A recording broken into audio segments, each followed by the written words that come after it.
9:10 is done, or they're playing a championship game tonight. Good evening. It is 6 p.m. We'll go ahead and get the city council rolling. May I get you all to stand with me and say the Pledge of Allegiance?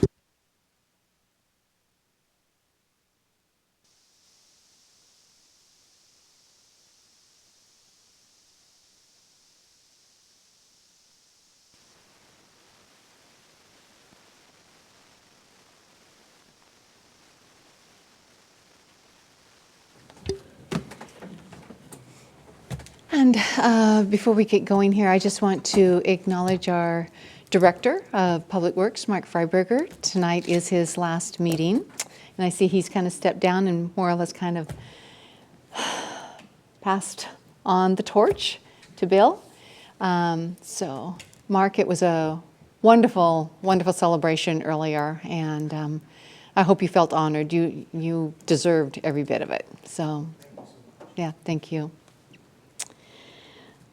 Okay, and we'll move on to roll call, and if it's okay, I see everybody is here, so is it all right if I just acknowledge that all are in attendance?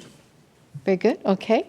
Moving on to the approval of the agenda, we would like to add an executive session to discuss pending litigation. So with that, when you make the approval, could you add the executive session, please? Madam Mayor, I'll make a motion to approve the agenda, adding an executive session. Thank you. Second. Thank you. So we have a motion by Councilman Burns, second by Councilwoman Kesty to approve the agenda with the addition of the executive session to discuss pending litigation. All those in favor signify by saying aye. Aye. Opposed, same sign. Thank you. Motion carries. Consent agenda, items 1 through 7. Do I have a motion? I'll make a motion. Thank you. Okay, Second. thank you. So I have a motion by Councilman Koch, seconded by Councilman Lavaca. Any discussion? Can I ask a question? Yes. On the opioid settlement, I mean, do we have any idea how much that might benefit us financially? Yes. We don't have specific numbers. It's 1.2 billion throughout the United States. We don't know exactly how much is coming to Washington State. We are members of what is called the One Washington MOU, which talks about how the money gets allocated between the state and the cities and counties. So if we had an idea of what was coming to the state directly, we'd have a better idea of what was coming to us, but I don't actually know the Okay. answer to that. Thank you. I would just add, we could provide an update on at least the monies we've received so far. There's a formula by which these funds are distributed throughout the state. There's an MOU that we signed on to, and it just depends on the size of the actual settlement in each case. But we can provide an update at a future meeting. Okay, thank you. All right. If there are no more questions or comments, all those in favor signify by saying aye. Aye. Opposed, same sign, and that is to accept consent agenda items 1 through 7. Moving on to city administrator report, revisions of the council calendar. Yes, thank you, Mayor Johnson. Council, this evening we have a request. So Tom Glover cannot be here at the moment because he is actually at a county meeting that's going on in Sedro-Woolley at the same time regarding their comp plan. So I'm pinch hitting for him on this, but as a part of the comp plan update, working with our consultants, it's advantageous for us to have the joint meeting with the Planning Commission sooner than early September. And so we're requesting to take the September 4th study session, which is usually a joint meeting, and move that back to August 20th. So that would be a meeting night. It's Tuesday, August 20th. That would be a week where we typically don't meet.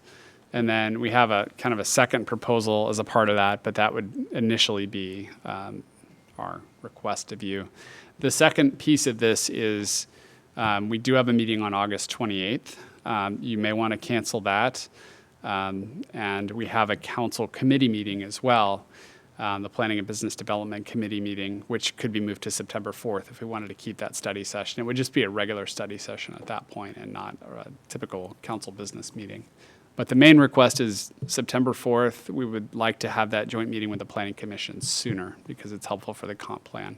So I'm understanding correctly, then there's actually probably 3 options here. The first is that we take the joint council Planning Commission meeting, move that to the 28th, which is the normal Planning Commission meeting. That's our normal meeting, which is the third Tuesday of each month. 20. And then 28th, and then we would not have a meeting on September 4th. It's moved from September 4th to the 20th. Okay, so that's the first. The second would be then moving ahead with the, yeah, so. Yes. So you're looking to do, and I'm even confused here, I'm probably confusing everybody else in the process here by just saying this. But, so with the 28th, we would not move it to the 28th, and we would have it then, I believe, Madam Mayor, we would move our meeting to be a joint meeting on the 20th on a Tuesday and cancel the meeting we would normally hold on the 28th. And then I would be in agreement to move the planning meeting until the 4th before the work session. And that would be pretty much just cancel the end of the month meeting and instead have a meeting the week before Okay. on a Tuesday instead of a Wednesday. but there is the option to cancel the 4th if we wanted to, if we kept the council meeting and the regular On the 28th. commission, kept the two meetings on the 28th. Oh, I see what you're saying. Yeah. Not affect the 28th, but just do back and then not do the study session. Yeah. So it's, I don't know. Yeah, August is, it's the end of summer, so I guess that would be, one of those things that it is nice to have that week on the summer, but I'm easy either way.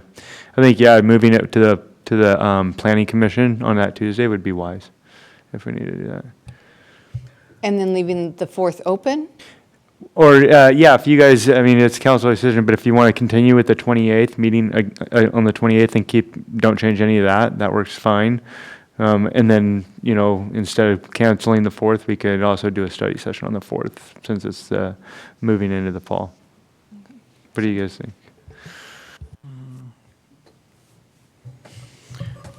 I think I'm partial to canceling the 28th, but I don't really care too much either way. I think it would be nice to cancel the 28th and have one of those weeks at the end of summer.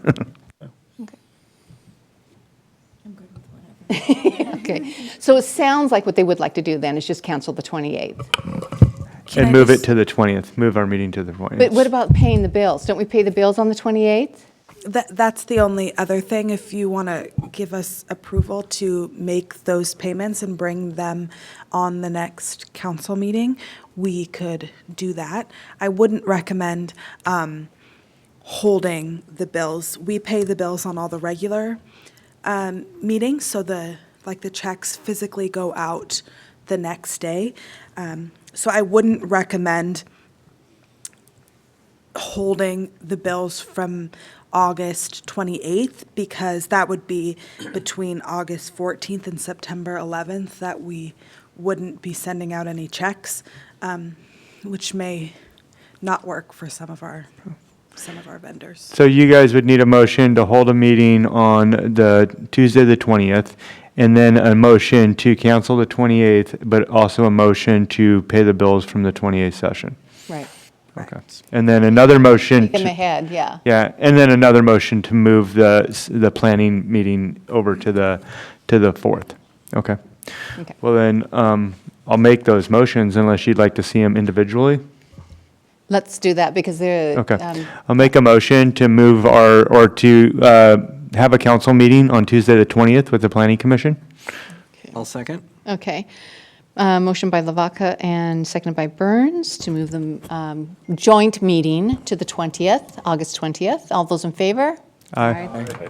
Opposed, same sign, okay? I'll make a motion to cancel the council meeting that was normally held on August 28th, 2024. I'll second. Okay. Same, motion by Lavaca, seconded by Burns to cancel August 28th meeting. And I don't think we need a motion to move a committee meeting. No. We can give it, certainly if you'd like, but I don't think it's, Do that administratively. Yeah. yeah, I'm pretty sure, yeah, all right. So all those in favor signify by saying and canceling the 28th. Aye. Okay, post same sign. All right, good. Well, I'm glad I made that clear as mud. Yeah. But you still need a motion to pay the bills before approval, correct? Is that, what's the wording for that you need? we just give permission to have the bills paid on the 28th before we meet, or what? Move to authorize payment of the vouchers in advance of September 4th meeting? the September 4th meeting. Move to authorize the August vouchers, The August 28th sorry, vouchers? the August 28th vouchers at the September 4th meeting, but paying them ahead. Close enough. I just We have a grabbed it. motion to authorize moving the payment of the August 28th vouchers ahead of the September 4th meeting. Of paying them, Pay. not moving them, but paying them ahead of the. Okay, by Councilman Burns. Is there a second? I second. Okay. Second by Councilman Cock. All those in favor signify by saying aye. Aye. Opposed, same sign. Okay, well, we're kicking off summer well, aren't we? All right. So anything else, Charlie? Do you have anything else? Okay. Okay, moving into council and mayor report. So I'll start with you, Councilman Lloyd. Do you have anything for the evening? Well, the only thing I have is it sure looks funny with Mark sitting there. Yeah. That's the only thing I have tonight. Okay. Thank you. Councilwoman Kesty? I just want to say goodbye to Mark and thank you for all your years of service to our city. And I'm going to miss you very much. And welcome, Bill. Thank you. Councilwoman Diamond? Same, Mark, thank you so much. You're always available for any of us, or at least I can speak for myself. Any questions, you're always there to answer anything without hesitation, and I sincerely appreciate that. On another note, I would like to ask for recusal on July 10th meeting. I will be out of the country. So I would like to ask for that in advance. And outside of that, I continue to doing my due diligence as a city council member. The complaints about the high-density housing that continues to go in, the traffic that comes with it. I continue to get complaints about speeding on State Street as well as Ferry Street, especially now with school out and kids walking around. So I'm passing that along. Okay. Do you want us to make a motion to excuse you for the July 10th meeting? Yes, please. All right. Do we have a motion? I'll make a motion to excuse Councilwoman Diamond on July 10th. Okay, second? I'll second. Okay. Motion by Lavaca, seconded by Councilwoman Kesty. It was both. I heard both at the same time. And to excuse Councilwoman Diamond from the July 10th meeting. All those in favor signify by saying aye. Aye. And opposed, same sign. Okay, moving on. Thank you. Anything else? No, that is it. Okay. Councilman Henderson? I have nothing tonight. Okay, thank you. Councilman Cobb? I just going to echo other sentiments that the recognition of Mark today was very well deserved, and seeing the list of the projects you've made a tremendous difference to the lives of people who live in Sedro-Woolley, and I thank you. And welcome to Bill. So you have big shoes to fill, so good luck. One other quick thing, a side note, it's probably already been said, but school is out. Please drive slowly. Watch for children because they don't take the care that they always should. Thank you. All right, thank you. Councilman Burns? Mark, there's an echo in the room. We just all keep saying how great you are. Thank you very much for what you've done for the city. You've helped bring in countless dollars with your diligence, with finding us grant funding. You're always fantastic at answering questions, quick with responses, and very detailed. I really appreciate what you've done for our city, so thank you, and I hope that you enjoy your retirement and have fun. I do have two concerns brought to me by citizens. One was speeding on Township. The other one had to do with the light at Highway 20 and Township, but that is controlled by Washington State DOT. So I've asked to contact the city staff directly so that they can try to work out what's going on with that. Okay, Thank you. thank you. Councilman Lavaca? Thank you very much, Madam Mayor. Yeah, Mark, it's been wonderful working with you, and I think that obviously this town is going to be, forever better because of the work you've put in, and soon we'll have a Freiburger Road. Named after you. So, but there is some concern that you might not be consulting enough, so we wanted to get that out in the open. We'll call you often. No, it's really appreciative, and it's been really good. You're a very, very, very smart person. I know that Bill's got big shoes to follow, but I think you're going to do great as well. And we're really blessed to have such talented people in our city. I did have thank you to Director Glover for being able to get the comprehensive plan open house together, and that's set up for July 15th at the library. And hopefully a lot of people from our community go. And I hope there's an educational ability to educate the city about what the comprehensive plan is and what that means. It's all of us coming together to make a decision for the next 20 years. And what tends to happen is the decisions get made even though everybody's invited, few or any people show up, and then there's a lot of complaining after it's been established. So hopefully a lot of people show up and can take part in that. It's all of our future. So really great there. Great opportunity for a survey. That was really good to see that was offered out to the citizens. So very nice there. On Trail Road, I had a person actually stop me in a grocery store that lives there, but over in Burlington, and they went on to a pretty good rant about the gas station, the lights, the 24 hours. I did inform them our municipal code does allow for this stuff, but you can always contact the owner and stuff like that. But they wanted me to really voice that all 5 houses in the back of that area have had some complaints and have called the city, talked to the city, but their hands are tied. And I did explain to them that, yeah, it's the municipal code. So, but business owners are out there, so definitely contact them if you do have these concerns. I'm sure they're more than willing to work with people. So, thank you. Thank you for mentioning the meeting on in July 10th, because I was going to do that as well. July Yeah, 15th. 15th, yes, thank you, at the library. And you're absolutely right, the importance of having a say in what's happening. It's important. We want to hear it, and it's important that people contribute. So thank you for mentioning that. I was going to do that as well. Excuse me, is that on the website, the city website? Yeah, it should be. It's on the website, Kelly? Yeah, it's already up and running. Yeah. Great. Yep. They did all of this. I think they finished up with it on Monday. I think things went out on Monday. And the survey, also, thank you, Nick, for mentioning that. That doesn't take long at all, and I would encourage all of you to do it. I have already done it myself. The other thing is that we were rolling into the 4th of July. I can hardly believe that we're going to be moving into July 1st here in just a few days. So I just want to remind everybody to really think twice about some of the decisions that you're making and kind of look out for other people. We're going to have a lot of people coming to town, and it's going to be an exciting time, and I hope that all of you will enjoy, and I hope that you and your families will stay safe. So looking forward to that. Lots and lots of events that are going to be happening around the 4th. And then just, Mark, I've already said it, but I'll say it again because it's well-deserved. Thank you so much for everything that you have given the city. And you really have left us a legacy, and we are the benefactors of everything that you and your team have done. And that's extraordinary. Very few people can say that in their life, but thank you. I hope you always remember that, what you've given us. Thank you. Okay, moving on now to public comment. It is 6:18. I'm going to open up the floor to public comment.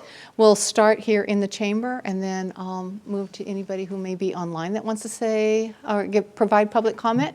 So is there anybody here in the chamber who would like to provide us with any kind of comments? Okay, seeing none, moving on to the online. Please just raise your hand, and our IT staff will unmute you. Okay, seeing none. All right, it's 6:19, and I'm going to go ahead and close public comment, and we are going to move on then to unfinished business.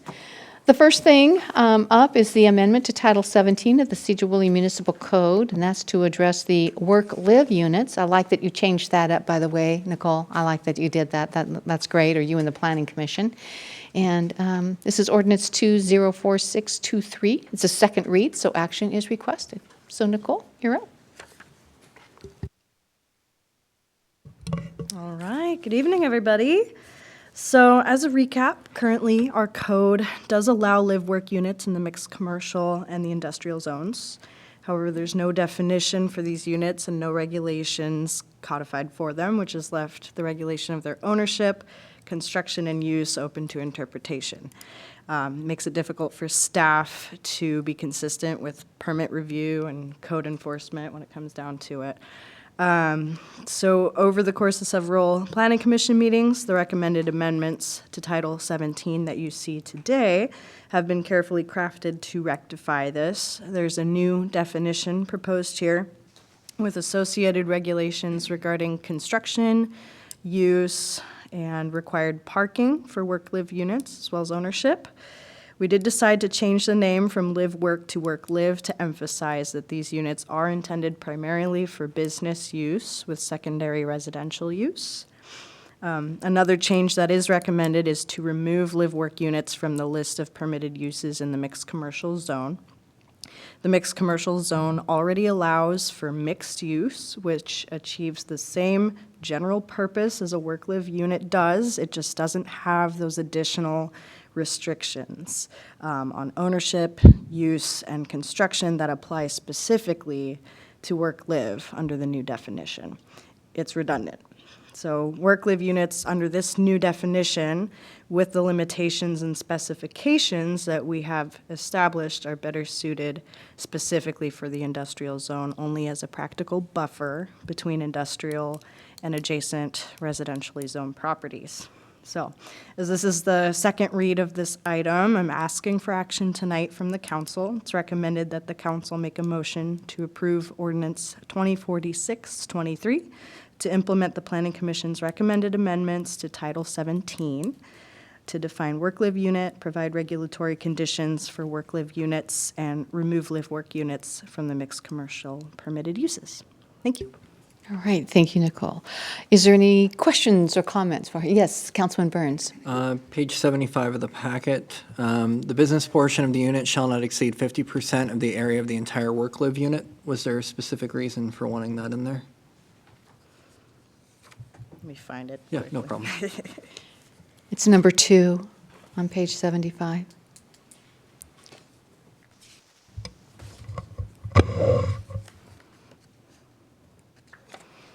Mine doesn't have page numbers, which doesn't help. Oh, Section 1, number 2, I also had the same question. yep.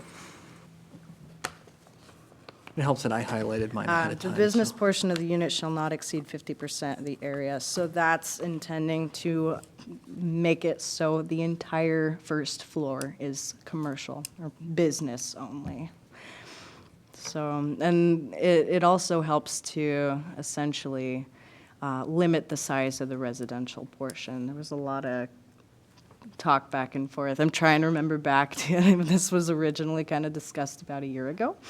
So forgive me for not remembering all of the discussion, but there was talk about trying to create a limitation for the size of the residential space for these, because we want it to be a primarily business-oriented. Shouldn't we word it unit. the opposite way then? Because this wording, the way I'm reading it, would say that the business portion shall not exceed 50%. Shouldn't we say the residential portion should not exceed 50%?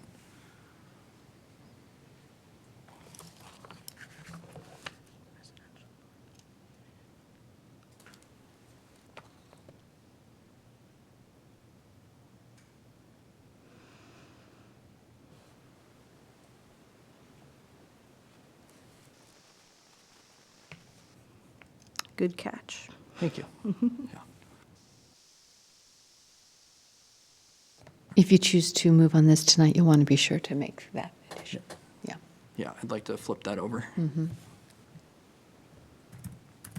And I do know there was discussion, I do believe, by Councilwoman Kesty and Councilwoman Diamond, who also had concerns regarding that, the amount.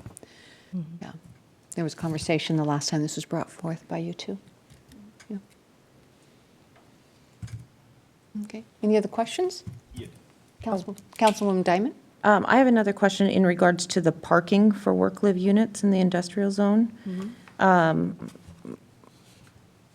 After driving around and looking at a bunch of the different apartment complexes in the various areas, and talking to people that are living in studios, it's very common to have two people living in a studio apartment, especially with the costs of everything right now. And that would warrant two vehicles or two parking spaces. Can we change that to two spaces for a studio? My concern is that with the additional studios, we're going to have off-site parking, which is going to bleed onto the roads and into additional residential places where it should not. Yeah, that makes me think then we might want to do an additional code amendment if the council sees fit. If we are changing it for studios and live work, do we want to change that for other multifamily uses as well? So, You're talking about throughout the Sedro-Woolley Municipal Code? yeah. I agree, parking's definitely, I mean, Our parking's limited. yeah. And with additional heads that this puts into our community, we're kind of, the overflow becomes a concern. Right. How does the rest of the council feel about 2 spaces for a studio? I would agree with that. I would too. Okay. And do you agree that we should look into changing that for 2 parking for a studio for all the rest of the multifamily as well? So that changes, sorry. So that would change throughout the whole city, and obviously you wouldn't go back retro on those for all the apartments that have studios with 1 parking space. How many studios are in our community? I know that As far as the- like in construction, I should say. Right. I don't know the exact number, but I know the Depot, that 5-story building behind McDonald's, does have studio apartments in it. The number escapes me right now, but let's see. Yeah.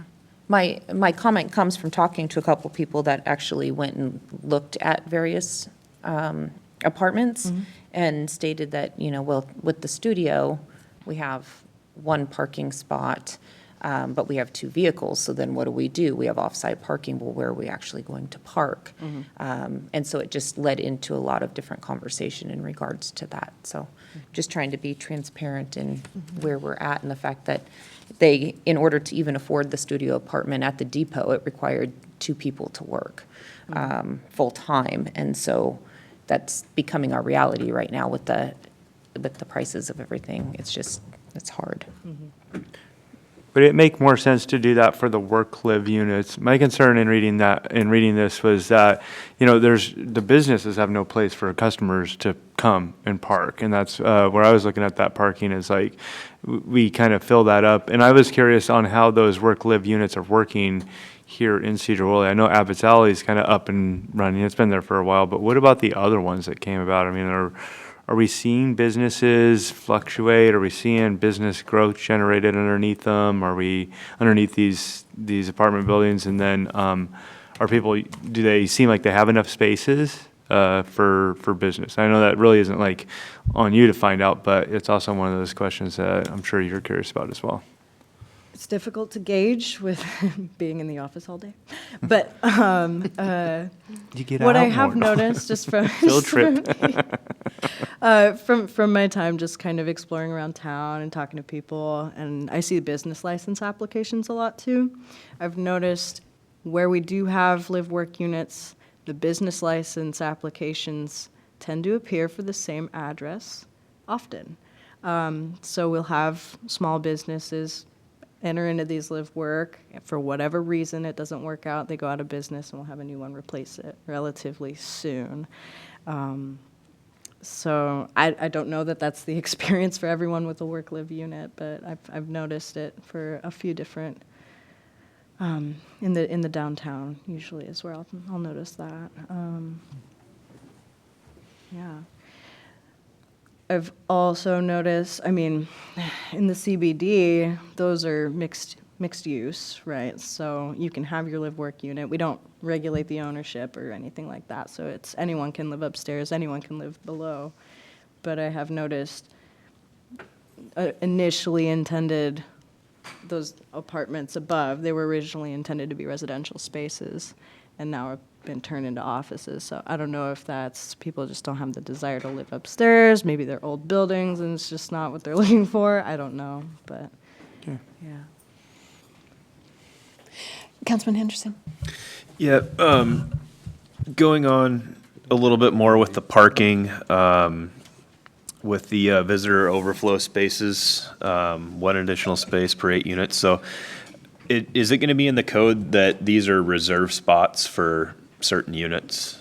Like, so if we add, the 2 spaces to a studio, right? Are those 2 spaces going to be marked Studio A and then 2 spaces Studio B? Or is that just a number requirement for how many units are going in? When I review these applications, I just look that the number of stalls matches with what's here. It's up to the owner to regulate how they want to deal with their parking.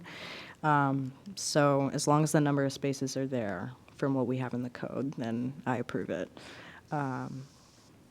Yeah, we don't mark them aside from ADA stalls or things like that. Sure. Can you go into detail about, so the businesses below, so you can have, I've read this several times and, there's a lot to it, but, there's 8 units and up above, right? And then 8 units down below, or is it 1 business down below and 8 units above? Because I'm trying to figure out the difference between mixed use and industrial, and it, as I read through it, kind of jumps back and forth a little bit. So can you tell me the difference between that?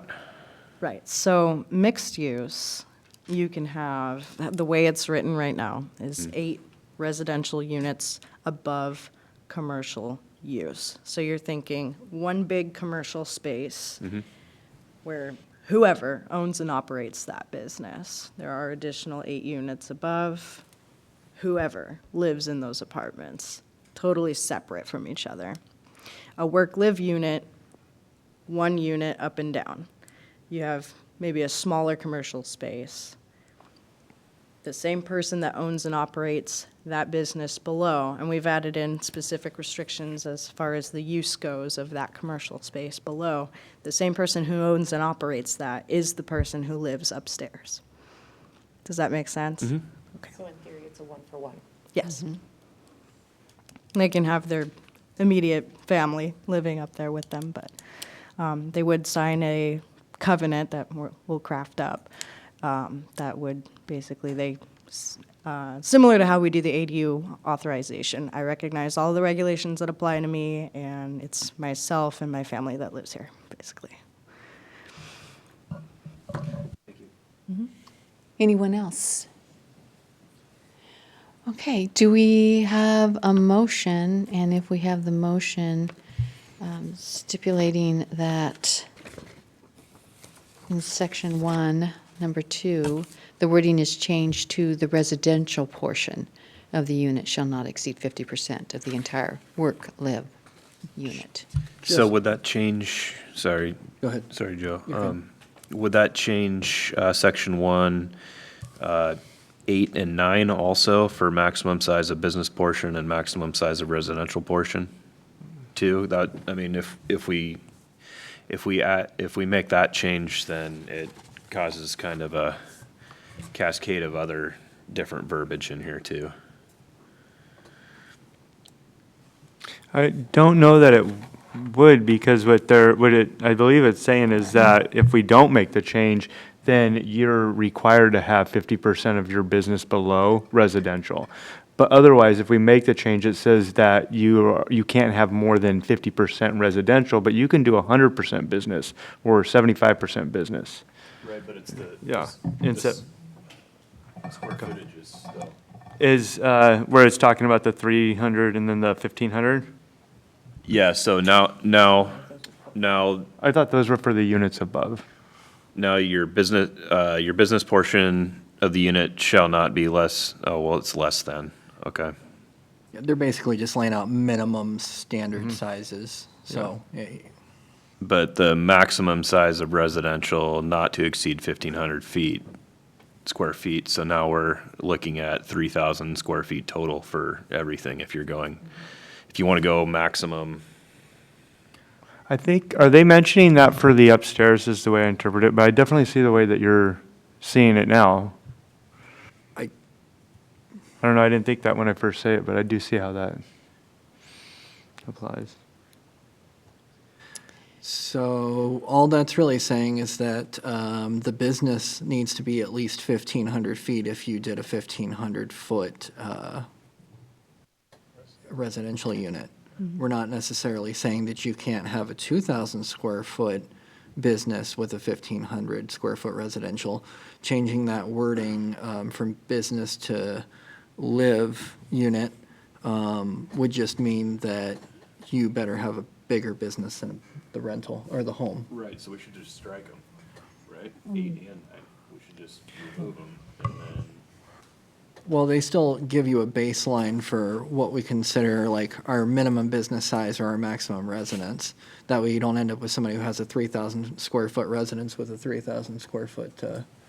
I don't think it changes anything. Doesn't It doesn't change change anything. anything. Yeah, it's fine. I think it does limit you on the size if you, like, my house is 1,310 square foot, but I looked at doing an addition for another bedroom and it would bring it up above 1,500. So maybe you got your family living above and you got some kids and your wife, maybe you want 1,500 square foot or 1,800 square foot house above your business. You know, I guess if we struck number 9, you're still going to require them to have that business section be at least half of the total square footage of the facility or the space. So Yeah. if they want to do a 2,000 square foot apartment upstairs, they're just going to have to make a really big business unit, right? yeah. And I'm sorry, I have a few more questions here, because I'm trying to wrap my head around zoning, and it's something I've been interested in recently.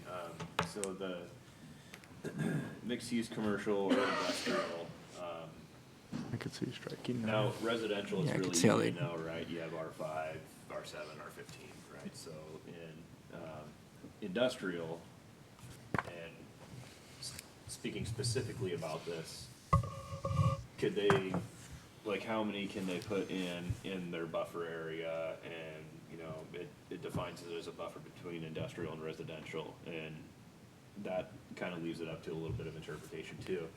But how many can they put in? So it would, the way I've done this before, mapping it out for people, is you look at your industrial property. If you have residential immediately adjacent to you, however far that property line on your industrial edge meets with a residential zoning, you can have one row deep of work-live units. So, yeah, it's essentially, it's trying to create a softer, more gradual transition between residential and the industrial use. Kind of think of it as a screening of some sort. So, kind of one unit deep. Think of it that way. Do we have any of those in Sedro-Woolley? No. I don't know. Yeah, I haven't seen anything like that. I'm trying to picture what it would look like, Yeah. you know, like a bunch of 1,000 square foot squares essentially with 1,000 square feet above them. And you put, 70 of them in a row because you can pack them in tight. So, or are we limited on 8 per, or no, that's completely different, right? So, Right. so are these standalone units or can you? Think about Abbott's Alley. That's a live-work unit. Okay. So imagine that, just along a line along an industrial property. Would each need to be independent businesses, or would it be like if there was a big business on an industrial zone, that big business could have all those work-live units, and underneath, underneath would be business? I mean, yeah, how would that work out even? Because it's a one-to-one unit, it's kind of expected that these be Independent? smaller independent businesses. Yeah. So you would need like 70 independent businesses or something like that. Would be a lot. Little barber shop, tack shop, coffee shop. I guess we can kind of assume too that builders aren't going to build something they can't sell, so they're probably not going to make that 70 unit facility here, just because the likelihood of filling it is probably kind of low. If you had a big industrial zone, not to get into a rabbit trail, I'm sorry, but it would imagine having that like mall court type deal, food stands, coffee stands, things. I could see where there would be value added in if you had a campus and you're building out these work-live units and then they're marketing to people working at that campus or visitors. I could see that too. I could see where they would, I couldn't see abundance, but I just don't know that we would ever do it in Sedro-Woolley. Just Maybe. real Go quick, ahead, Councilman Cock. from my days on the planning commission, I remember there was a realtors group that were interested in those in town. Is my memory right, or are they still around? They had sent in some changes they wanted, or maybe It was RJ Group. right. Yeah, that has since changed. So the Beatty Square, right across Hodgins Street from the depot, that 5-story building behind McDonald's, they had played around with the idea of doing live-work units Okay, there. all right. But they changed their minds. All right. Now they're doing Beatty Square.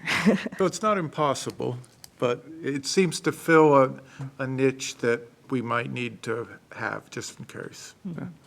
Is Abbott's Alley successful in their endeavor? I know it was the first one we kind of did here, and I don't see a lot of traffic going in and out for businesses there. Hard to say. I don't know. Okay. I'm in my office all day. Well, we pay her to take some field trips. Yeah, right? It's all part of the business. Yeah. All right. Thank you. Okay. So a motion? Yes, looking for a motion. Well, we mentioned that change for item 2, but we're also going to add in the parking Yeah. that Councilwoman Diamond brought up. 2 spaces for a studio. 2 spaces for a studio. Is that, Is that something, though, that needs to happen within the whole code, the whole Sedro-Woolley Municipal Code, or can we do No. it just within We this? can do it just for this one because this is this is new. If we want to come back at another time and address the separate multifamily parking, we can do that at another time. Okay, good. I just want to say thank you on that because I very much agree with the 2 spaces and I like how you thought about that for the other. So I would like to see that come back so we can make that happen there too. would it make sense to do like 2 spaces for every 3 units or something like that? Because are we thinking that every studio will have 2 cars? Is that what we're thinking? Yeah. So this table that you're looking at in this Yeah. code is pretty much exactly stolen from the multifamily code. So, yeah, talk to me. What would you like to see? Well, I'm thinking, if you have somebody who's putting up a place, I'm wondering the guy on Ball Street, right? And he ended up wanting to do a R15 unit. And so if he puts in so many units and so many are studio, let's say there's 9 studios, he would have to have 9 spaces, 18 spaces for those studios. But if part of them are rented out by single people, they're only going to have 1 car. Part of them are rented out by double people, then that's 2 cars, of course. But does each unit need to be commanded on that when they don't have a guarantee that they'll have 2 people in each unit? You can never have enough parking. Well, no, It'll that's never- true. It'll And- never be enough. I think if we put, 2 spaces, that's putting infrastructure first. That's saying, down the line, what if there's 3 people living in a studio because now a studio costs $5,000? I think that parking, we need to be very careful about making sure that we have enough before, because you can't add to a parking lot once you've built it. I agree to that. An earlier statement by Councilwoman Diamond that we want to prevent the bleeding off into residential areas. For many years at Western, we had enormous problems with people parking, students parking in residential areas, and it brought a lot of anger toward the university and the city. So I'd rather avoid that. Yeah, I could see more parking with like 2-bedroom, 3-bedroom, but it stays consistent as it goes up from there. And I think if people didn't use the studio parking, they would have overflow into those areas if they're available. Because I could see more people having 2, 3 vehicles in a 2-bedroom or a 3-bedroom each. Yeah, I see people with multiple vehicles just on themselves with their. Agree. The market rate and what you're paying for rent now, people are going smaller and smaller. You know, I know people, 3 roommates living in a studio apartment, so you're talking 3 cars. So Well, I think 2 is completely reasonable. I've had concerns about the 1 for 8 with the overflow parking or the visitor parking. So that would probably make me a little bit happier with our parking situation.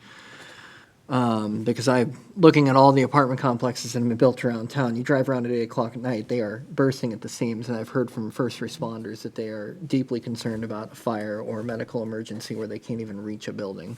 And I'm sure that some of those visitor parking are added in from that 2 or 3 bedroom where you really have 5 people with a car living in that apartment.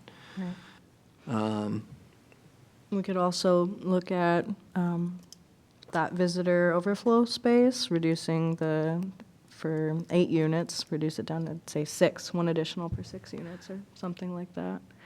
Yeah, someone just happened. We can talk that over with planning commission and come up with something that would work, but Sounds good. Can we make that happen on this one right now, though?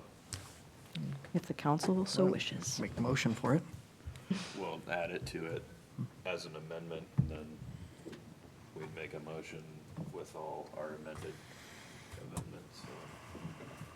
This particular thing, right? So what is the council looking to do is it the visitor overflow that you're wanting to make the Yeah, change? I'd like more parking for visitor overflow, like 1 per 6 or 1 per 4. Okay. So, if you don't mind, I'll take a crack at the motion, and you all tell me if I'm getting this right, because I think I've written down what you were looking for, if I can get to the top of the page. So I'd like to make a motion to approve ordinance 2046-23 with the following revisions, changing number 2 on page 75 from the word business to live unit, changing the parking requirements on studio from 1 space to 2 spaces, and changing the visitor overflow requirement from 1.8 to 1.6. And striking line number 8 or 9, 1,500 square foot minimum. And striking line number 9, 1,500 square foot minimum. Or maximum. Maximum. All right, sorry, yeah, maximum of 1,500 square feet. I'll second that motion. Okay. So we have a motion by Councilman Burns and second by Councilman Koch. And the revisions is section 1, number 2, changing the business to, I have residential, but you wanted to change the word to what? Sorry, on which part? Section 1, number 2, Changing the word business to live unit. to the live unit portion. Yes, so it would read, the live unit portion of the unit shall not exceed 50% of the area of the entire work-live unit. Okay. Striking item number 9 under section 1. And on page 78, under the code for parking and work, changing the studio to 2 spaces and the visitor overflow space, 1 to 1 additional for each 6 units. Okay? Does that sound good? All those in favor? Yes. Can I quickly? Yeah. I recommend that we change instead of live unit portion, just to be consistent with the way the rest of this is written, to call it residential portion. Okay, that's the way that I had it in. I think that's Okay. the way you had said it, so thank you. Okay. Okay. So the correction then on section 1, number 2, is that it would read, the residential portion of the unit shall not exceed 50% of the area of the entire work-live unit. Okay, with all the other changes. Any other comments? If not, all those in favor signify by saying aye. Aye. Opposed, same sign. Aye. Okay, so we have 6 that are for and 1 that is a nay, and that is Councilman Loy. So you're going to take then the parking questions and concerns that the council has expressed to you back to the planning commission, and you'll bring that back then to the city council so they can look that over and see if it's something that they want to move forward with? Yes, stay tuned. Madam Mayor, can I make a request? Certainly. any chance I could get you to come back with the requirements from the other cities so that we kind of have an idea if we're in line or going too far? For the parking spaces, I'm sorry. Just in Skagit County, see what Yeah, everyone's yes, doing? yes. Okay. I don't want Yeah, you to venture too far, just what our immediate neighbors are doing. Sure, yeah. Thank you. And I can actually tell you, with talking with the other mayors, their councils are having the same conversation that you're having. Okay. Yeah, same conversation. Okay. Might be a Very bad- good. Any other bad comments, reference. questions? If not, moving on to unfinished business, item number 2, the 2025-2030 6-year transportation improvement program. This is the second read on possible action. And Mr. Freiberger. Thank you, Mayor. First, I'd like to Mark? just, Before you start, we remind everybody to turn on their mics when they're speaking. Thanks. okay, sure. Yeah, this is on. At least it seems to be. I want to thank the council for your kind comments tonight. It's been a great honor and privilege for me to serve the city of Sedro-Woolley these close to 17 years, and I go away with a great deal of satisfaction for the support that I've had from the administration and from council and my peers and subordinates within the city. So thank you very much. I've always felt I've had your support.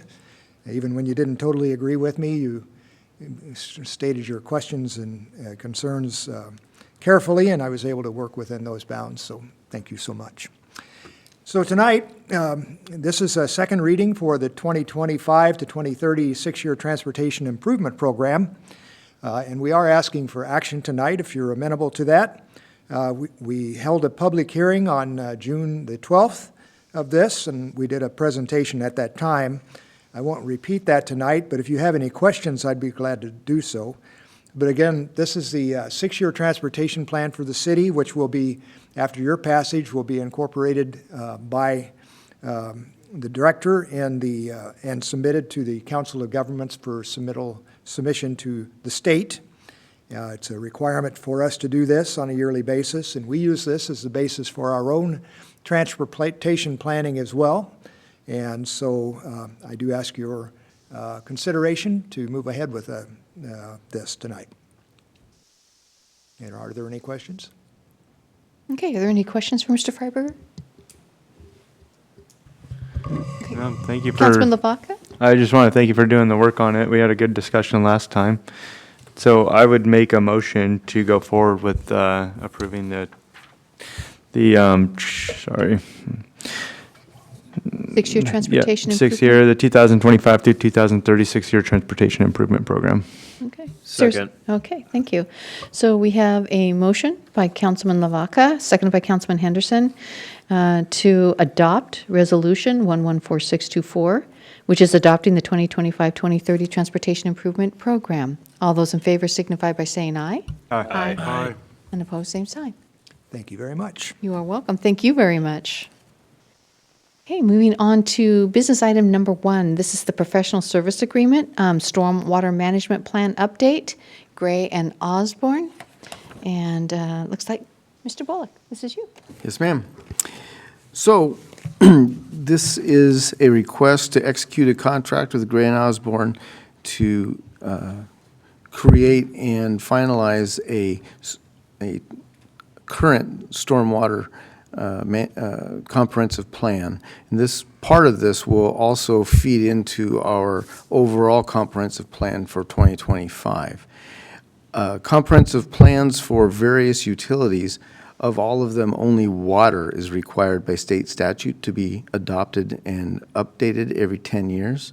All these other plans that we have, and that would include things like sewer, stormwater, power, different things, do not have any statutory requirement to update. So our current stormwater management plan, the last adoption date was 1997. So quite some time ago. We've had several things happen. We've become a Phase 2 MPDS city for treating our stormwater, and various regulations with stormwater have come into play that we've handled through our different permitting processes, which is just fine. But having that comprehensive plan will help kind of set the tone as we go into the overall comprehensive plan and how we're going to handle and manage some of those stormwater elements. So This is something that we've gone through, certainly a selection process that I wasn't part of, but selected Gray and Osborne as our preferred candidate. We have budgeted $150,000 in the 425 Stormwater Fund, and we've negotiated basically a price for $150,000. It's $149,985 in order to complete this work that will take probably till the end of the year to complete and then be able to fold into our efforts with the overall comprehensive planning. Any questions? Okay, so you're looking for action tonight, correct? Yes, ma'am. Okay, thank you. So, Mr. Lavaca, do I see you have your light on? Yes, thank you very much, Madam Mayor. So, Bill, with this one, we have our stormwater that I think we recently kind of updated, but it's not updated in the comprehensive plan, what you're saying? It's updated in our municipal code, that's what David was working on? Yes, I believe it would be updated in our municipal code and potentially ratepayer studies, which does go through several elements you do in a comprehensive plan, but it is not really a comprehensive plan for that particular utility. So we're looking at the 20-year study outlook and seeing what we are having to do to stay in line with the DOE requirements or recommendations, I should say. Right. So there's no, like I said, there's no statutory requirement to update a stormwater comprehensive plan at any periodic time. It's wise to do it probably once every 10 years so that you're making sure you're in line with those regulatory requirements with how you run your stormwater utility. It's a kind of, I don't know, for whatever reason, Washington State has not passed statutes requiring periodic updates of these things, which is why they sometimes languish for decades, between updates. But it is also one of those things that is wise to do to make sure you are keeping current with all the different regulations. And our regulations for stormwater are simply getting more complicated as time goes on, as we continue to have to address things like 6 ppd, which is the residue from tires that they have found that severely affects salmonoid species and things like that. And so that's part of what this will do, is set up that model for the future as we step into other rate studies, and also how we approach meeting new regulation as we go forward. Okay. And then on that note, when we do update the comprehensive plan, the goal is the 2025 included in there. Part of that intent would be to update the rate policy? So a rate policy, well, a rate study that's giving you a model of you may not necessarily raise rates because of a comprehensive plan's coming up, but it's going to help you anticipate when that may become necessary, which then you would conduct another rate study, say, in every 5 years, or is it more appropriate every 3 years? That's what the comprehensive plan tries to lay out. It's not necessarily going to automatically initiate a new rate study. Does that make sense? Yeah, I get asked a lot of about the stormwater charge on the city of Sedro-Woolley, and what is this for? They're charging us for rainwater and this and that, and so I do got to kind of go into like, well, this is what happens with the stormwater. It goes into the storm drain, and then we got to process it to make sure it's clean with good turbidity by the time we send it out, and it's got all of its pollutants removed. I guess my last question would be something I've always thought about, and I don't know if you got an answer to this or not. David, I don't think did. But the salt we put on the roads, it's always been just kind of something that's, because it's a necessary thing, studies have never been done, but then we hold to such higher standards everywhere else. Is that?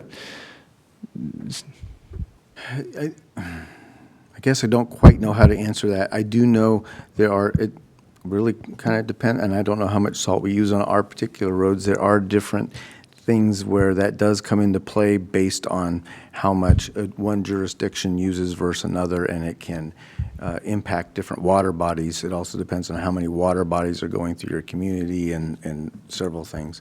That certainly could be something this study might address. I don't quite know if that's in the scope or not, but that's the whole point of part of this, is to bring out those concerns, understand if you're going to address them now, or if there's something you need to address in the future, and kind of what that outlook is going to lay out that plan for how you do things in the future. It is tough for people to see that on their bills. Oh, And they certainly. see, oh, this doesn't make sense.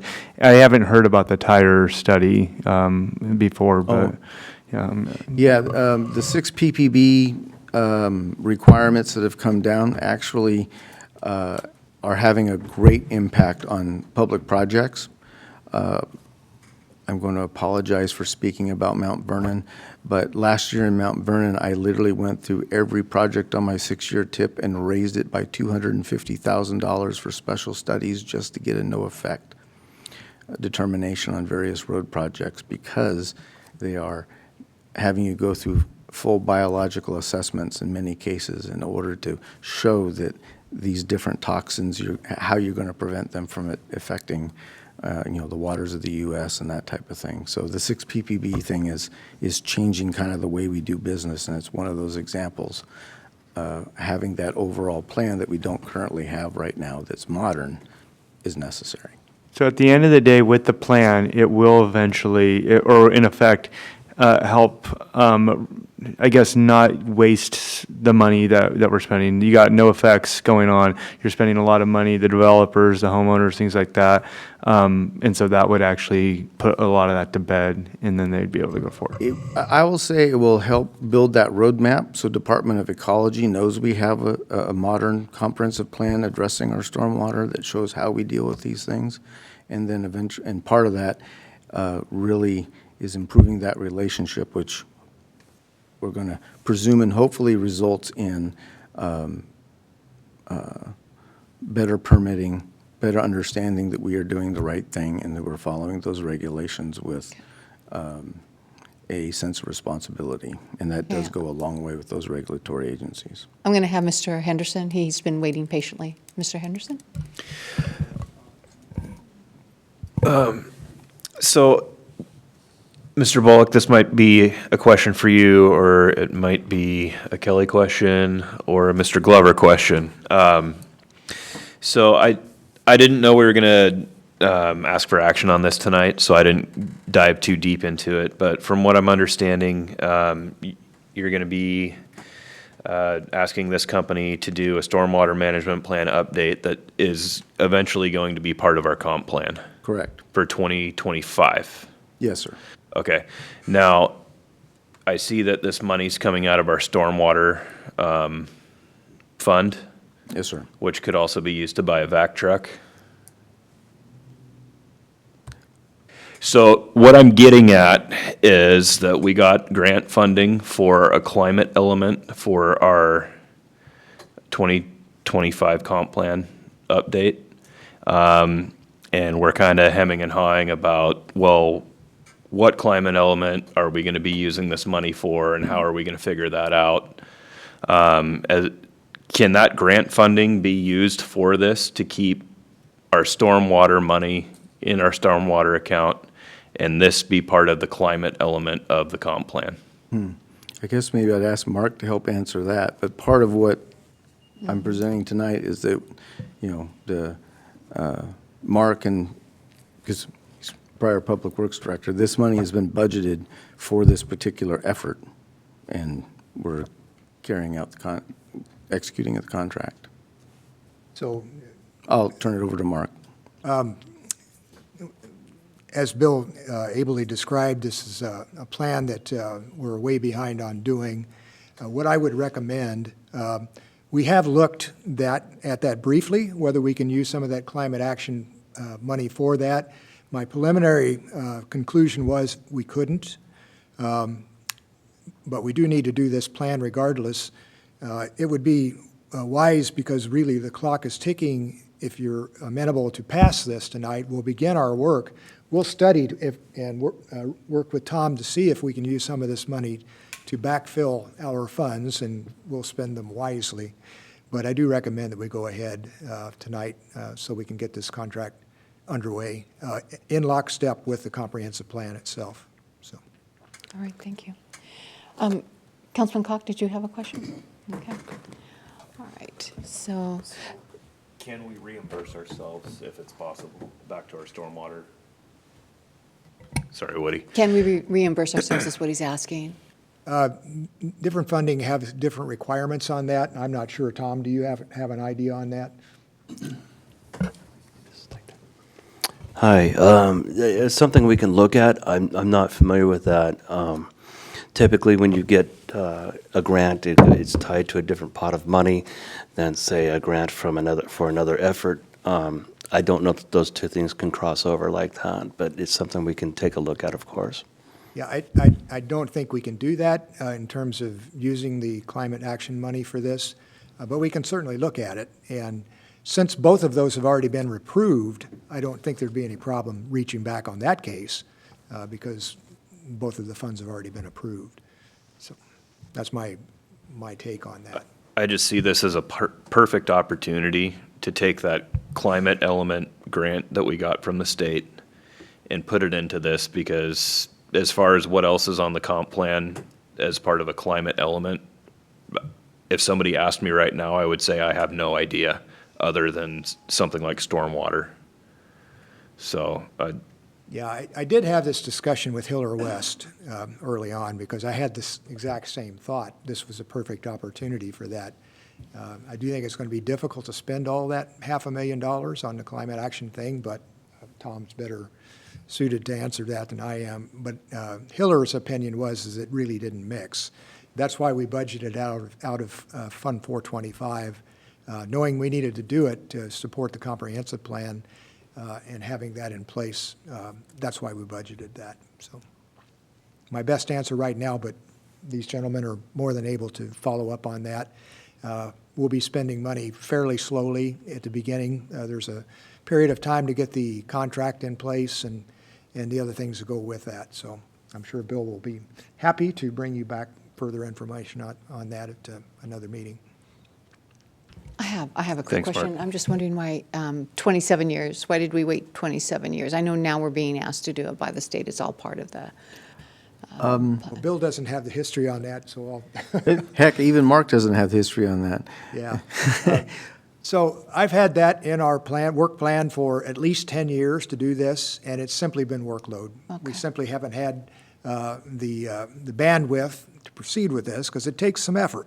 And in fact, that's and I meant to mention this earlier tonight, by the way, one of the things that I really thank the administration for supporting, Charlie and Mayor, having this transition that we've had between Bill and I here for almost 2 months, because there's things that he's been able to move forward with alacrity, including the RSQ for this stormwater plan and for the sewer plan, which you're going to see shortly as well, that I simply wouldn't have gotten done.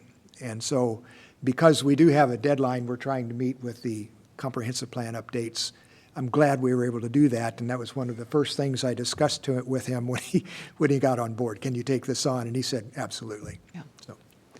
Yeah, I am too, given that we have such a limited deadline. We have to have this all done by the end of. That's 2025. Yeah, December of 2025. Yeah. Yeah, so I'm glad we have this opportunity. So. Are there any other questions? Madam Mayor? Yes. Yes, I'm good with going forward with this, but now after hearing Councilmember Henderson, I guess I would add the caveat, if you see the opportunity to add, we're also including the study of the climate effects on changing stormwater volume, and it gives us the opportunity to use those funds where we might have lost out on them. I'd be very happy to see that. I'd much rather the money come from a grant if it ends up being a possibility just by tweaking the study enough to cover their requirements. Okay, thank you. Mr. Glover, I saw you were going to comment. Were you going to comment on that as far as the?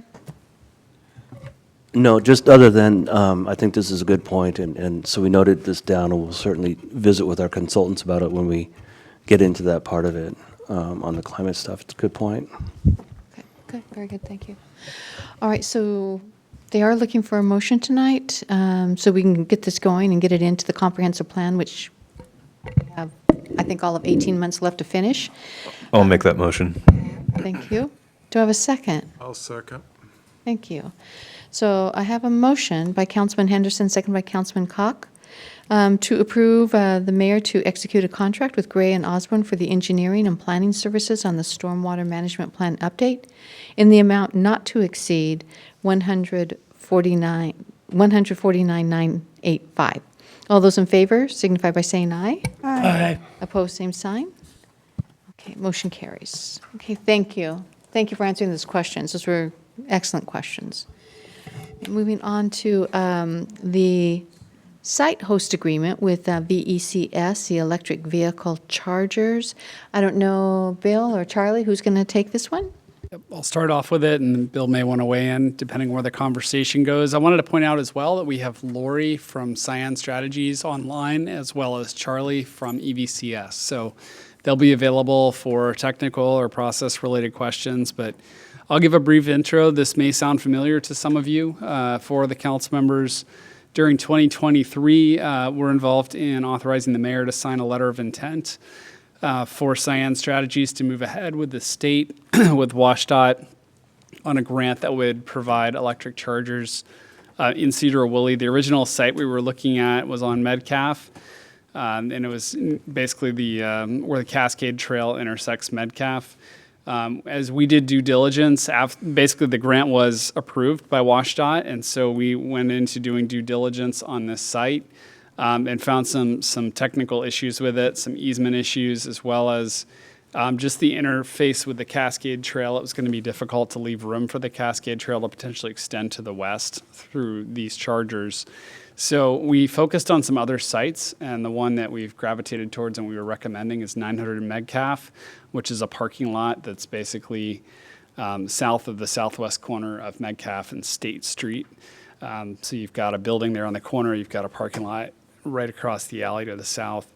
I believe that lot has 13 spaces. This would use 6 of those spaces to put in place electric chargers, 4 what would be considered fast charging stations, and another that is a level 2 slower charging station. And I'll defer to EVCS and Cyan Strategies to get into the details on that, what they can do, what they can't do, those types of things. It's a 10-year lease initially with 1-year automatic renewals. I can tell you Nikki spent a lot of time with the EVCS attorney going back and forth trying to get this language to a place where we felt comfortable with it. The draft, more or less draft agreement is attached. It's basically in its final form. It just needs a little bit of cleanup.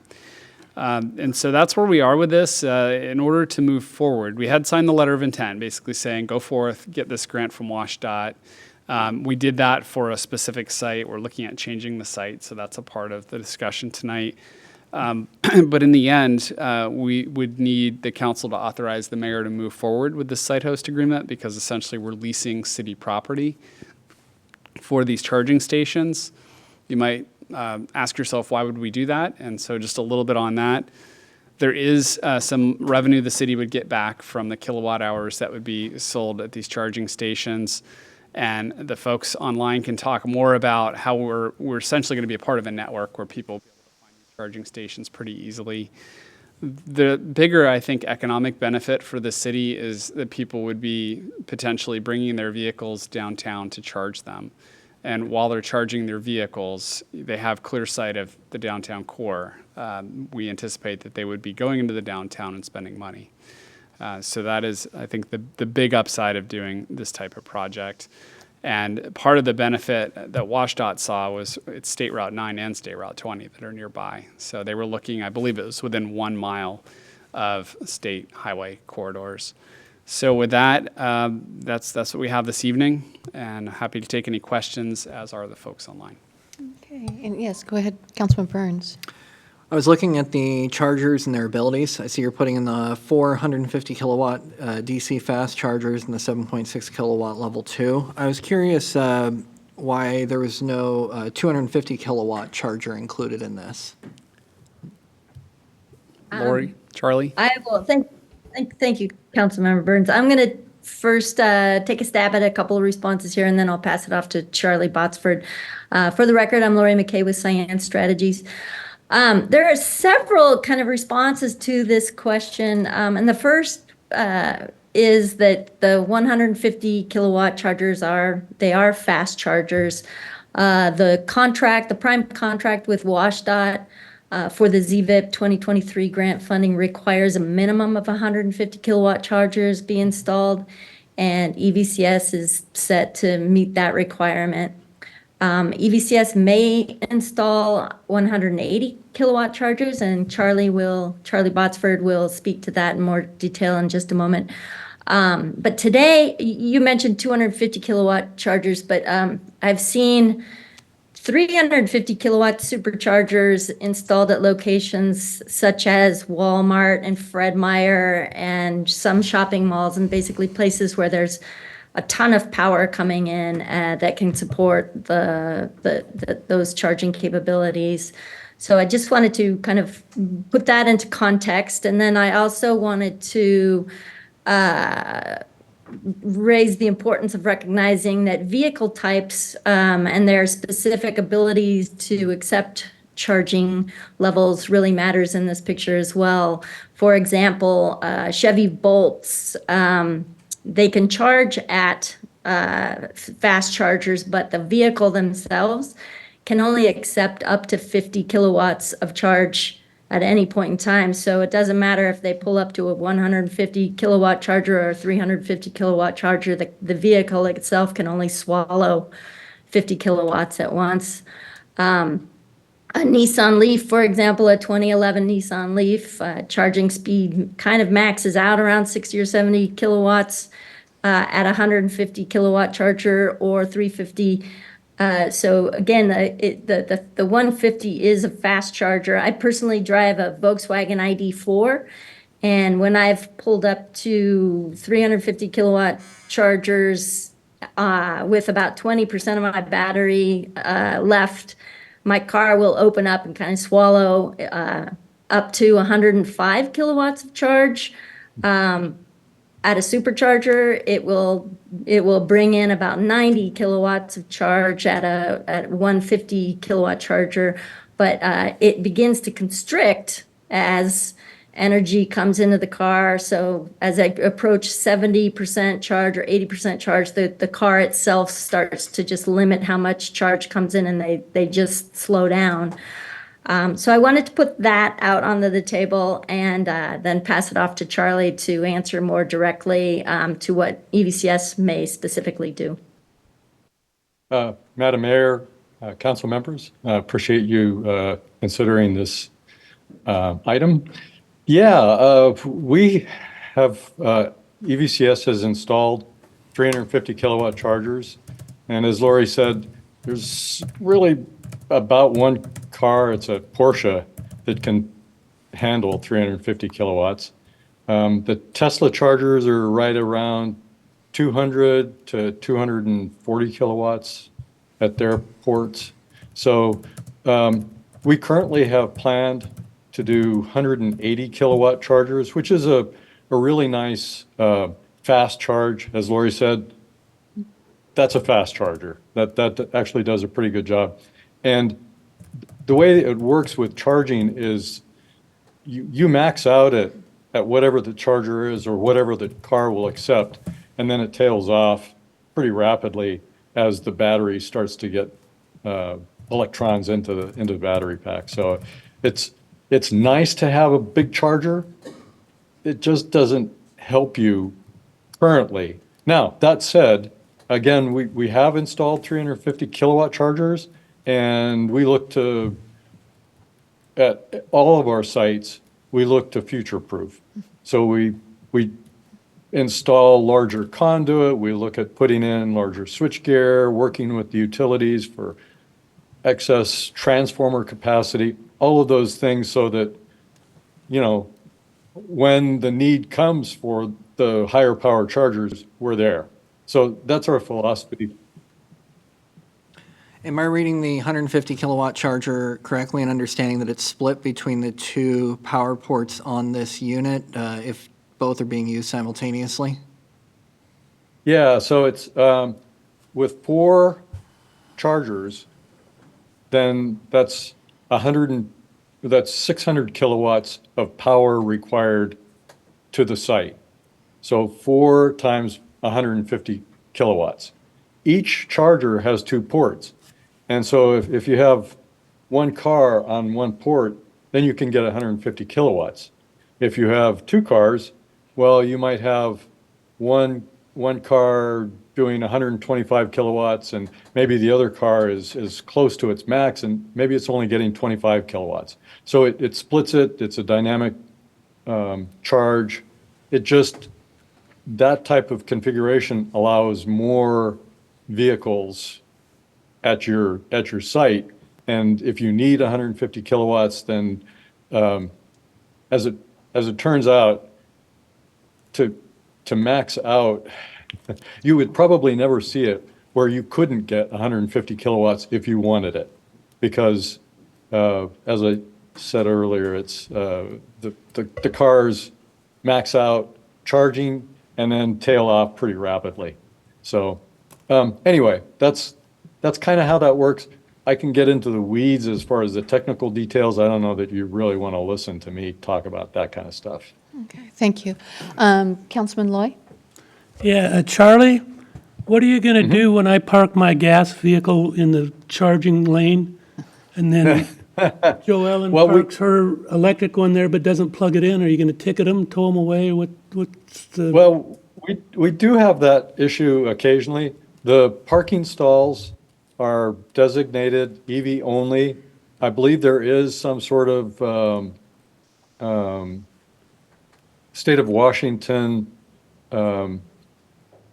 law that says thou shalt not park in an EV only parking spot, and you can get towed. What you just described is something called icing. Your car is called an internal combustion engine, ICE. So when you do that, you ice out a spot. And sure, you can do it. And sometimes nobody's around to haul you away, and you generally don't get hauled away. You could. Okay. Councilwoman Kesty. Thank you. So recently I've had constituents complain to me that they're being asked to conserve their energy. So with that being said, can we actually support this? Oh, yeah. I got a short answer and a long answer. The short answer is that at all of the EVCS sites, at the future sites that we're looking to build, I'm not sure whether it would be Sedro-Woolley too, but we're looking at energy storage, which energy storage helps cut the peak, and it also provides resiliency and grid services to the utility. In this case, I think your utility is Puget Sound Energy. So that's one answer. The other answer is EV charging. As much talk as has been made about EV charging and how it's going to disrupt the grid, even at full build out, studies are in around the 10 to 20% increase in electrical generation requirements. The bigger ones that have made the news recently are the cryptocurrency ones, which are about 2 to 5 times more than EV charging, and then data centers for AI, which is another 2 to 4 times cryptocurrency.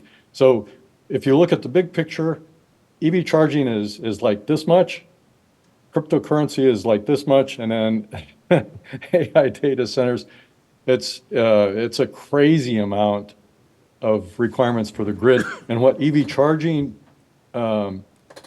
people are trying to do is mitigate our impact to the grid by providing grid resiliency and grid services, especially through energy storage.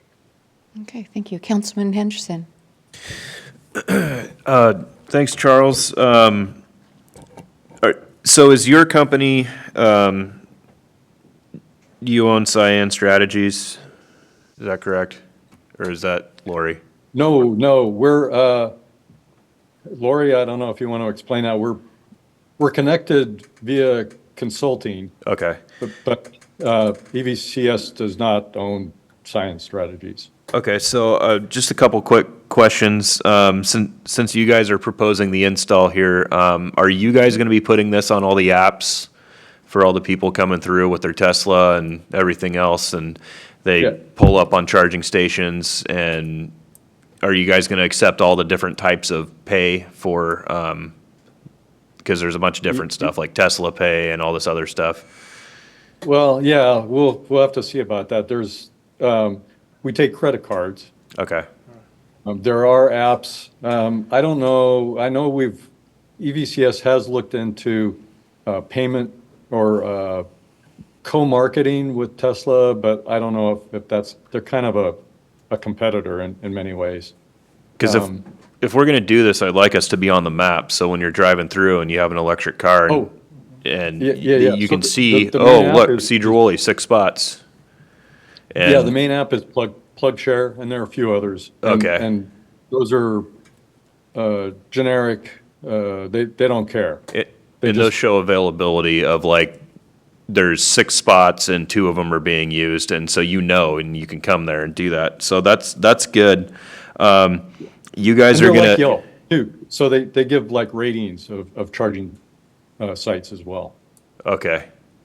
Thank you. And so the cost of the install is going to be covered by you guys, right? The city's not going to pay a dime of. Yes. Okay. So the grant from WashDOT pays for equipment installation, mostly. EVCS, as part of the award, was required to provide match funding. Most of the match funding is EVCS will do by providing operation and maintenance. Okay, over the next 5 years or so. So the short answer to that is no cash outlay from the city on installation, maintenance. EVCS does, installation, equipment. EVCS does O&M, pays the utility bill, and pays rent. So you have nothing, and if you have nothing, no cash outlay. If you have any issues, we're the ones. You only have one person, EVCS, that's the belly button that you push if you have any issues. Perfect. And we have lots of contracts with, under WashDOT grants. WashDOT knows us very well. If you would like to get a reference from WashDOT, you would get a good reference from WashDOT. And ODOT for that matter, too. Okay, and then this next question's probably for Charlie Bush or whoever's in charge of scheduling. Like, so this site location specifically, I know that gets shut off a couple different times a year for like craft fairs and vendors and stuff to be in that parking lot. What would our so you got all these vehicle charging stations and it's, sorry guys, this parking lot's shut down. I mean, is that within our contract of what we're trying to do here? Is that something that the city can close that if needed? We can certainly make sure that's the case. Yeah. I don't think we've had that specific conversation with them, but those are pretty limited time periods, and I'm sure we can make that work. But we're I also don't- trying to attract those people to come here for our festivals and stuff. Yeah, and too. we may try to re-engineer some of that stuff so we can keep the lot open somehow, and maybe, find an alternative site for a little bit of that activity to shift some things around. So we'll have Okay. to look at some creative solutions there. Thank you. That's all for me. Thank you. Yeah, we've had that conversation too. Anyone else? I had a quick question. In the description, it said that the city would receive, I believe, the language, a nominal revenue stream. Can we be more specific, or is that entirely dependent on usage? 5 cents. It's mentioned here. It's 5 5 cents. cents. That, I don't know what that, is that $100 a month, or is it $1,000? Yeah, let me see if I can translate that for you. At our high usage sites, the 5 cents a kilowatt hour can translate into $100 a month, $125 a month. At the low usage sites, it can be in the neighborhood of $50 or $60 a month. It's not a lot. Okay. I mean, you're not going to get rich. Right. Let's put it that way. But it is something, it's on the positive side. And as EV adoption grows, the kilowatt hour amount grows. And this is a quarterly payment. EVCS pays on a quarterly basis. They look at the kilowatt hour usage for the prior 3 months and then dispense payment that way. Typically via ACH, so it's just directly into the bank account. Okay, thank you. Yep. I like the idea of attracting visitors, more visitors to the downtown. And what kind of, I don't have an EV, but what sort of range do they have now? Is it creeping up to 400 miles on a charge, or I'm just curious? Almost all of the EVs on the market now are, the new ones coming out are over 300 miles. A lot of the legacy ones are in the 200 to 250. And then some of the ones like Lori was talking about, Nissan Leafs from the old days, they're in around 60 or 70 miles. So that's why we pay attention to the legacy ones, and we pay attention to the ones on the street and then the ones coming out. So there are some that are, there's some on the market that are over 400-mile range. So presumably, somebody on Highway 20 heading up to the North Cascades might consider stopping at Sedro-Woolley to get charged. This is just my observation. You bet. I would also add, though, this particular grant, Charlie Botsford worked with Energy Northwest. This particular grant tracks the Highway 20 all the way from Port Townsend into Anacortes at the Swinomish Casino to you guys in the city of Sedro-Woolley, and then over the mountains it hits Winthrop and then stretches another 6 sites all the way out to Newport, Washington, and then also the ZVIP 2022 grant funding. EVCS won a site in New Halem, just up the hill, and then also in Twisp and Patera. So We're just finishing up Twisp this week, as it turns out. So, and that's the last one in that group. But Lori's right, all 436 miles of State Route 20. And WashDOT was really happy to have us under contract to do that. 10 sites on 2 contracts for ZVIP 2023 to do that. And yours is on ZVIP State Route 20 West contract. Thank you. Madam Mayor? Yes, go ahead. So thank you guys very much for bringing this up. I know it takes a while to get moving, and when it first came up, it was a good idea, and it still is. I'm just wondering, when do we project that we would stop having the state fund it or having it subsidized by the government and actually move into a full private corporate entity to where now we're not having the taxpayers pay for it? Oh, I just had that conversation with the CEO of EVCS today. Cool. It turns out this is a blip. It's kind of a once in a lifetime event for providers of chargers. Over the last couple years to this year, it's probably next year might be it. The year after that might be it. So it's in a space of just a couple years before, a couple years now, and that's it. So like 4 or 5 years.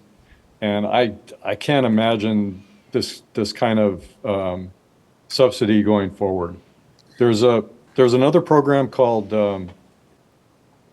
at the federal level that has gotten a lot of really bad publicity called NEVI, and it puts in federally funded chargers in all of the states. Washington hasn't released that yet. When it does, that'll go corridors, so like I-5, state, 90, corridors, and then Oregon just released their program, and those go for a couple of years, But once that's done, man, I just don't see this continuing. Maybe Lori has a different opinion, but this is a blip. Yeah, I would imagine I so, would to set up that kind of I would just infrastructure. I would add that the federal piece is a blip. Yeah. The Washington State piece would be a blip if the Climate Commitment Act was repealed. But if the Climate Commitment Act stays in place, then there would conceivably be pretty regular funding coming down for all sorts of different clean energy projects, including EV charging infrastructure, which is as we all know, who drive EV vehicles, the infrastructure needs a lot of love. So we're happy to be having this discussion with you tonight. I have to say, there's some maybe misunderstanding as to how the funding works or the business model. But EV charging that's a tough business. Even getting the infrastructure paid for, installation paid for, that's only the first part. And having the state or the feds pay for that part, that's good. Really, the hard part is doing the operation and maintenance. It's difficult to make money because we pay the utilities for the electricity. So and we have to, fix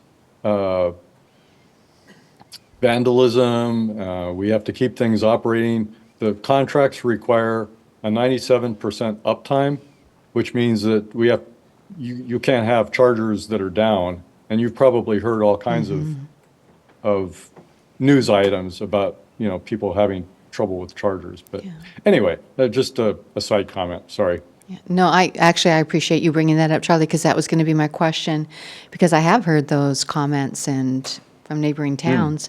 So I was just curious as to how that was going to work. So 97% you said uptime is what is required? Yeah, the federal requirement for NEVI is 97%. The WashDOT ZVIP 2023 requirement is 97% uptime, which is what this one would be under. The ZVIP 2022 was only 95% uptime, if I remember correctly. 95% is still pretty healthy. Okay. I mean, it's a lot better than some of the sites out there. And by the way, there's federal money, again, more subsidy, but to fix a lot of the sites that other charging companies didn't do a very good job with. And so those sites are there's money to fix those, but to do it right and to operate them correctly. Okay. And there's hooks in there for uptime. All right, thank you. Okay, are there any other questions? Does the council want to make a motion? What's your pleasure? Go ahead. I'd like to make a motion to approve. All right. Madam Mayor, may I ask a question? You guys said that you were still working on location, that this is a idea, but it's not the final location. Will we, after we approve this, will we know where that location is going to be? This is our recommended final location. This is the 900 recommended. Metcalf, that city parking lot that's on Metcalf, just basically south of the southwest corner of Metcalf and State Street. Okay. Do we have a second? I'll second. Okay, thank you. So we have a motion by Councilman Cox, second by Councilman Burns to authorize the mayor to execute the site host agreement with EV Charging Solutions, Inc., EVCS. All those in favor signify by saying aye. Aye. And opposed, same sign. Motion carries. All right, thank you. Thank you, Charlie. Thank you so much for coming on and answering our questions. Thank you. Really appreciate it. All right. Thank you. Okay. Moving on then to item number 3 under new business, the change order number 1, 2024 pavement and pedestrian improvement projects. Yes. Thank you, Mayor. So this involves our street improvement projects we have for both curb ramps and pavement that's currently under construction and underway. What we have is some leftover money from the 2022 TIB curb ramp program that has not been used and will expire really before next construction season. It expires in, I think, March 31st, 2025. And so what we've done is we've identified 9 more ramps to do some addition, as many ramps as we can with the money we have. Worked with the contractor. The price they gave us to do those ramps is a bit more than that 103. So we have identified, another $43,000 to take out of REIT 1 and 2 fund to cover that piece. And then with the council's pleasure, this change order would give us 9 more ramps that we're doing. These additional ramps are on the south side of Warner and Metcalf intersection. There's 4 ramps there. Ferry and Township, we're adding a ramp on the east side of Township. And then 2 ramps on State Street and 5th Street, and 2 more ramps on State Street and 8th Street. So that's where we've slated to add these additional 9 ramps to our current contract we have. And with that, I will be happy to answer any questions. Okay, are there any questions for Bill?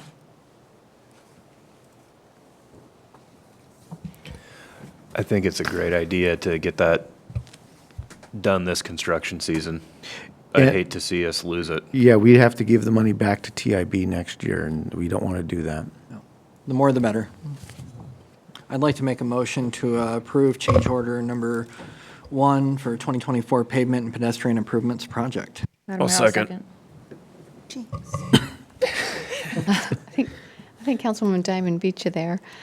So we have a motion by Councilman Burns, second by Councilwoman Diamond to approve the authorization, to authorize Director Bill Bullock to sign the change order number 1 from contract 2024 PW03 to 2024 pavement and pedestrian improvements project, and to add Schedule G for additional curb ramp upgrades for the installation in the amount of $139,070, including tax, for the new contract total of over $1 million.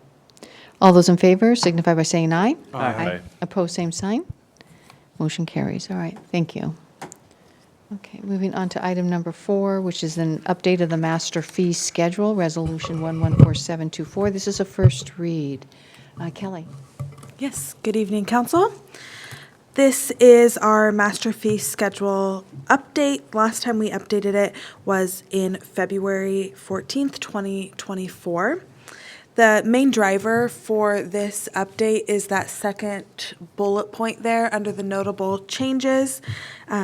There were some necessary revisions to our transportation, parks, fire, and school impact fees, specifically related to accessory dwelling units, to ensure that we are in compliance with that RCW there. So we've made those changes to the master fee schedule. We've also made some changes to cemetery fees. Nathan Salsina performed a rate study to compare our Union Cemetery rates to other jurisdictions, and we've attached that study in here as well. In the master fee schedule attached to the resolution, we've included the entire schedule, and then anything that has changed is in red, and then the previous amount is in green, if there was a previous amount in there. And I'm happy to answer any questions if you have anything. Okay, this is a first read. Does anyone have any questions or comments for Kelly? So, Kelly, there wasn't any impact fee for ADUs, is that how I'm reading this beforehand, and that's why we're updating it? Because it didn't have any green near it that I saw. There's one section where we put $0. Oops, excuse me. But farther back, I'm looking at page 184 in the red, and then, yeah, 185 as well. we just clarified that the fees would be 50%, like for the school district, ADUs greater than 450 square feet needed to be 50% of the regular fee, so we've made that adjustment in here. What does that mean? I mean, you kind of said it in a roundabout way. So it's 50% more that they're paying, or is 50% of what's going in there already is now going to go to the schools? So we have a school impact fee that's $2,888. This is just one of the examples. The RCW states that for an accessory dwelling unit, it can't be more than 50% of the regular fee. So we've made that adjustment, and Nikki can probably talk to it better than I can. I think I hear what you're saying. So if a regular unit's $2,000, the fee can't be more than $1,000 if it's at that point. Okay, thank you. Oh, I think I said that wrong, because it's, the regular fee is $4,461, so. Yeah, I see that math up there. wasn't mathing very well. Yeah, I see how they break down with this one right here and then the red underneath it. It just didn't have any indicators that that was where it was going, so I'm Correct. sure if you're. Okay, thank you. Councilman Loy, you had your light on. Do you have a comment or question? Okay, all right. Okay, it's okay. Perfectly all right. So, council want to move on? Or do you want to make a motion? What's council's pleasure? The first read. I may ask one more question on the burial. Okay. When's the last time we raised the burial rates? We're looking at like 25% increases.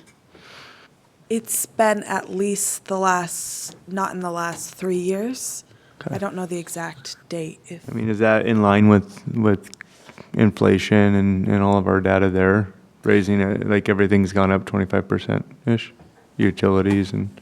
Right, I don't have the exact number on that fund, but we do have a cemetery fund, and we don't make a profit in the cemetery fund, even with making these adjustments.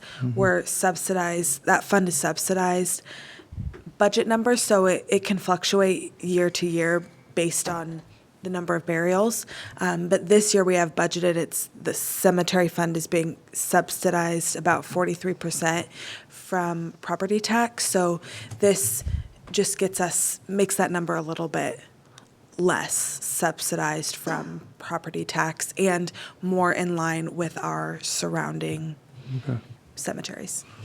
All right, yeah, everything seems to be going up, of course, utilities, garbage, sewer, all that stuff. So somebody goes to bury a loved one, and those are up 25% as well. Just, after a while, people start pulling their hair out when they see stuff like that, for sure. Thanks. Okay.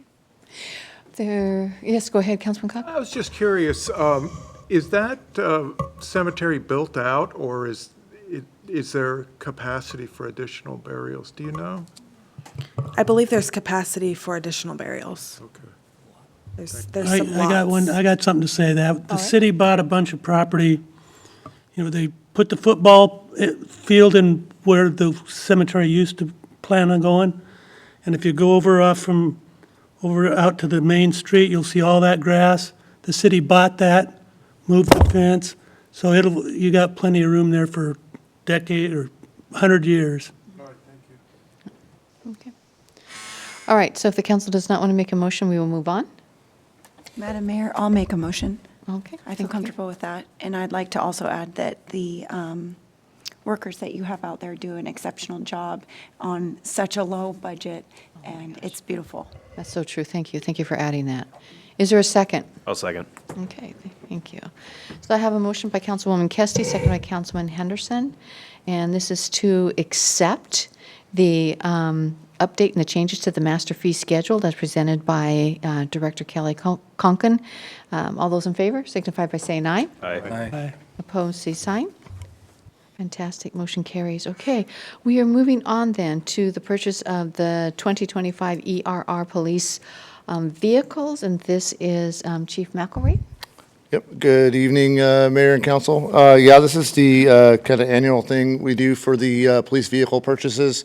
This is a purchase of 3 vehicles from the 2025 ERR budget.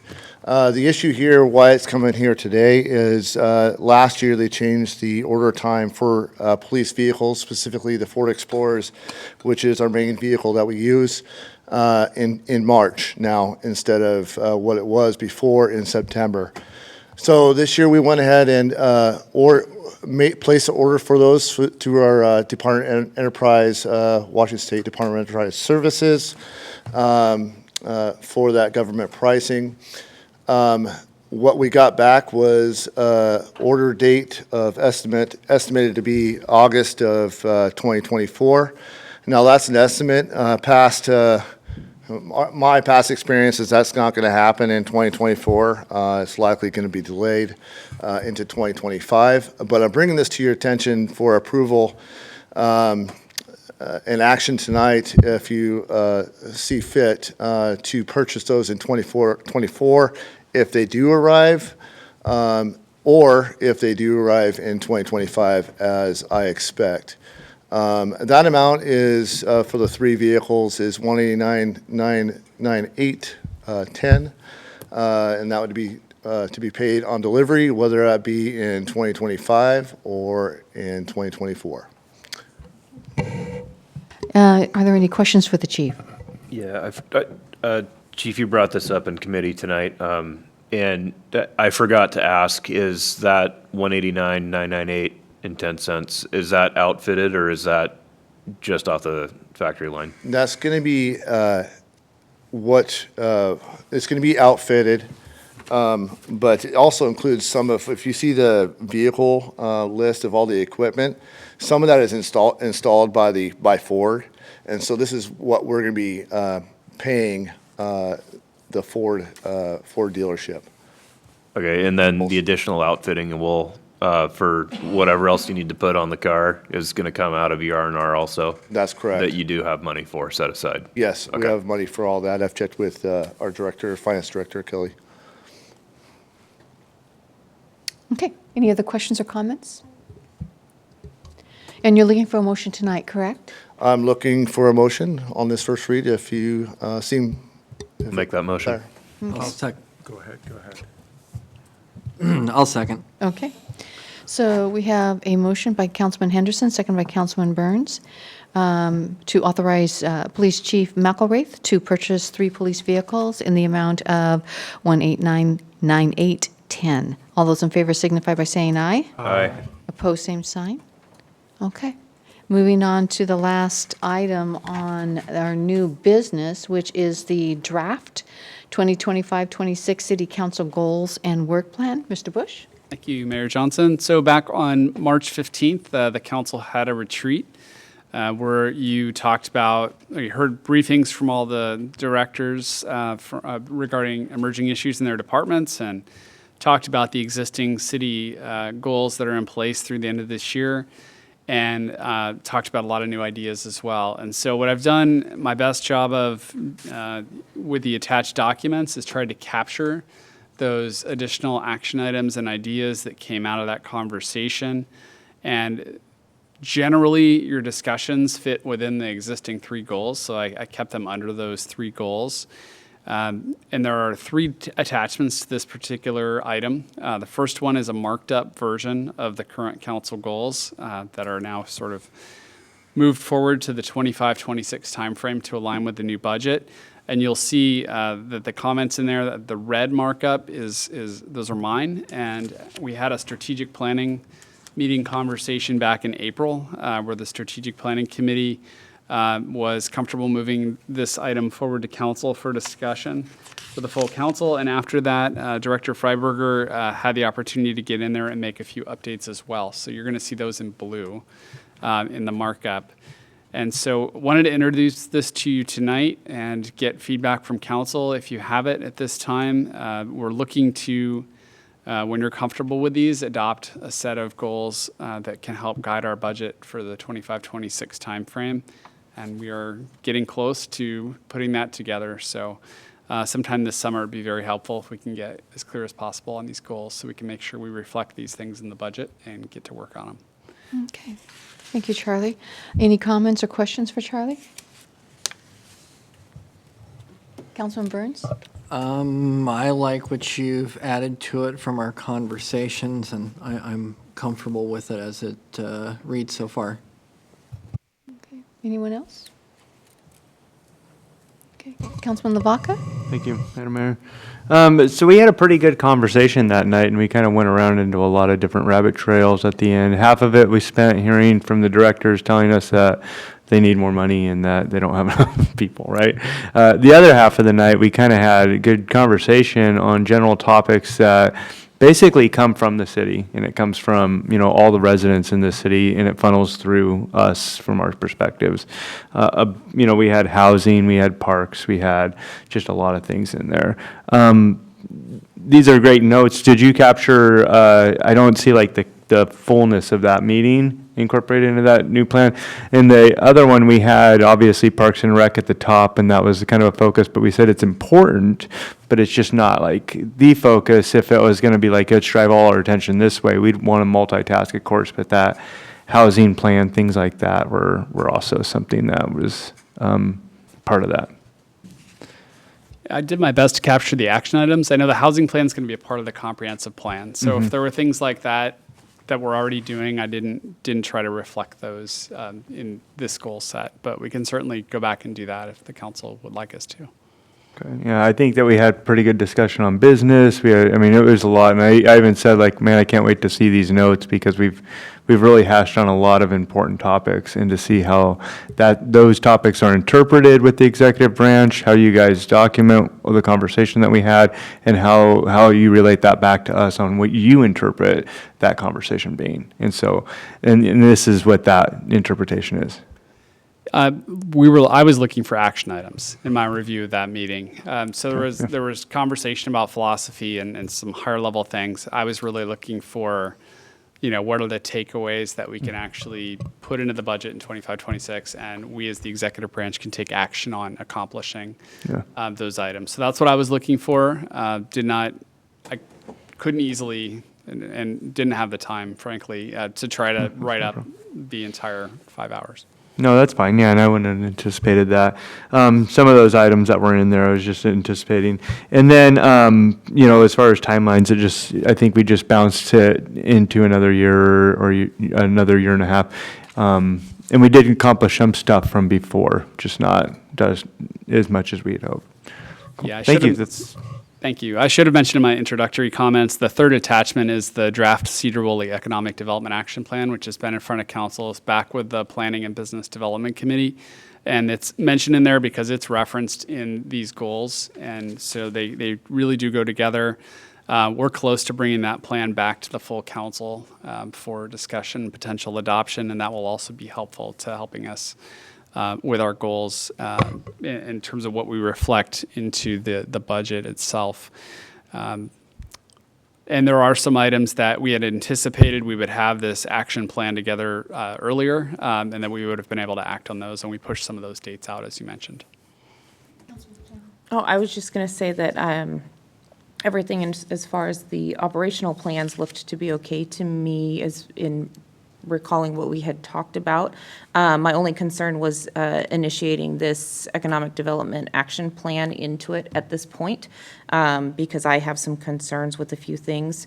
We've got support and update to key buildings, naming specific buildings, and also naming specific businesses, and I feel like that could create a conflict of interest with other businesses, and being a city, we should be neutral in all of that, and we should support every business and every building located in city limits. And so I feel that we shouldn't be specifically listing or naming them.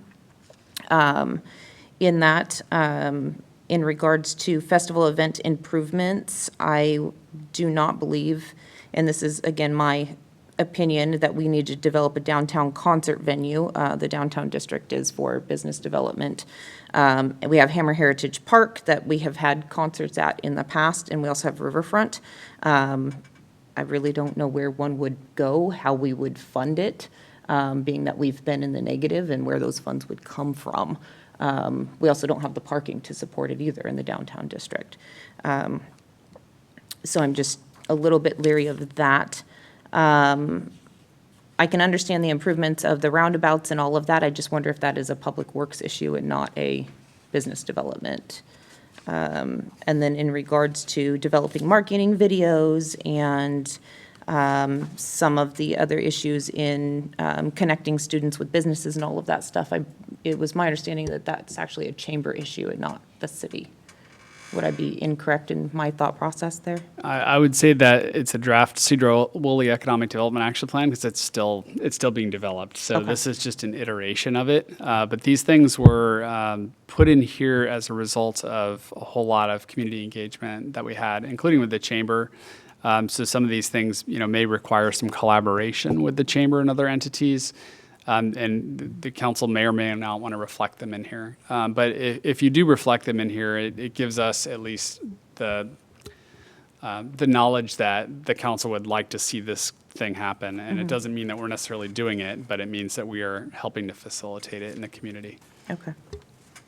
But in terms of this action item, whenever you decide to engage in it, the real action item is the 25-26 city council goals and Okay. department operating plans. It's just that a few of the things reference the economic development plan, which is yet to be adopted. So I wanted to Okay. include it for full transparency.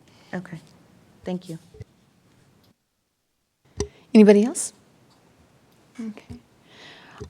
What's the council's pleasure? Did they want to move forward with the council goals and work plan, or do you want to bring this back for I guess this would be a second read? I feel comfortable bringing it back for a second read. Okay. When's our next workshop? September. Yeah, it'll be September 4th. Can we bring this to the workshop again and go over it in greater detail? Be happy to go over it in greater detail. Waiting until September could be challenging for us because we're going to be putting line item budgets together before then. So there'd be some other options. We could bring it to another council meeting. We could look at holding a special work session to focus on this. That would be another option. Okay, thank you. All right, anything else? All right, so this will be brought back to us, I guess, at a later date, to be determined, it sounds like. Perhaps maybe on one of the lighter agendas, if we have one at all in July, that might be a good time to do it. Yeah, I'm going to aim for July as of right now, but if council would like to see something different, just let us know. We can work on that. Okay, perfect, thank you. So you're hoping to get some email discussion on different items on here that we individually would feel different about. That way you have something prepared for the next meeting, so that way you have something you can take forward for the budget. I just want to clarify. I would say, if council has feedback on this, that, you have more chance to review it and you want to send comments into me, that would be very helpful because then I can start piecing together where the discussions would need to be at a future meeting. Sorry. I would really dig seeing some of the stuff addressed, attacked, and then moving forward to completion. Things take a long time in the government, as we know. So anything we can do to move it along. Thanks. Moving on to the last item tonight, and that is executive session. We are going to move into executive session to discuss with our legal counsel about or potential litigation. This falls under RCW 42-30-1101I. And how long do you think we will need, Nikki? 10 minutes? Longer? Start with 10, but we might need a little bit longer. Okay. We can extend if we can.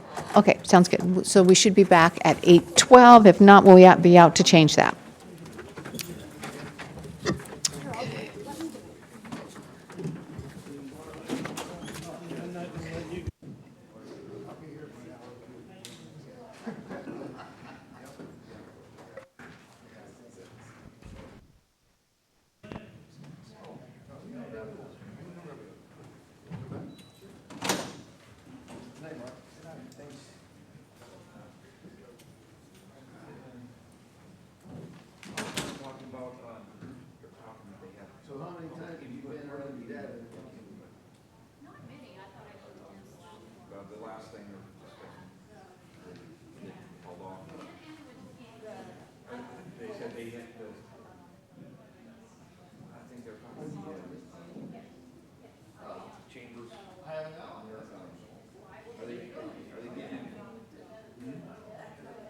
Yes.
So it is 8:13. We still have not finished up with our discussion, and we will be back in 5 more minutes at 8:23.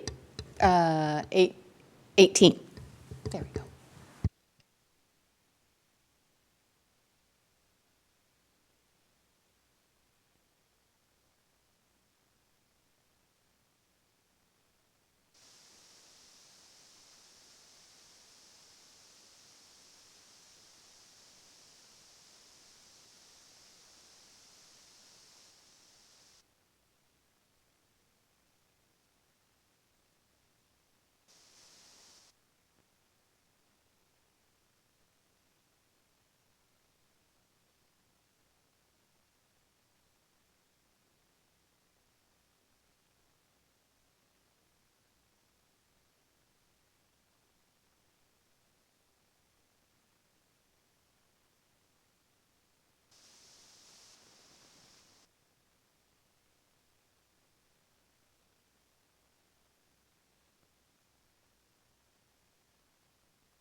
Still not back. We'll be back in 10 more minutes at 8:30.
It's 8:30, and we will need 10 more minutes. We will be back at 8:40.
Okay, it is 8:41, and we are back, and I believe we have a motion.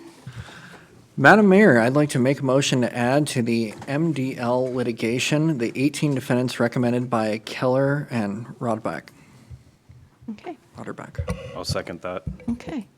So we have a motion by Councilman Burns, seconded by Councilman Henderson, to add the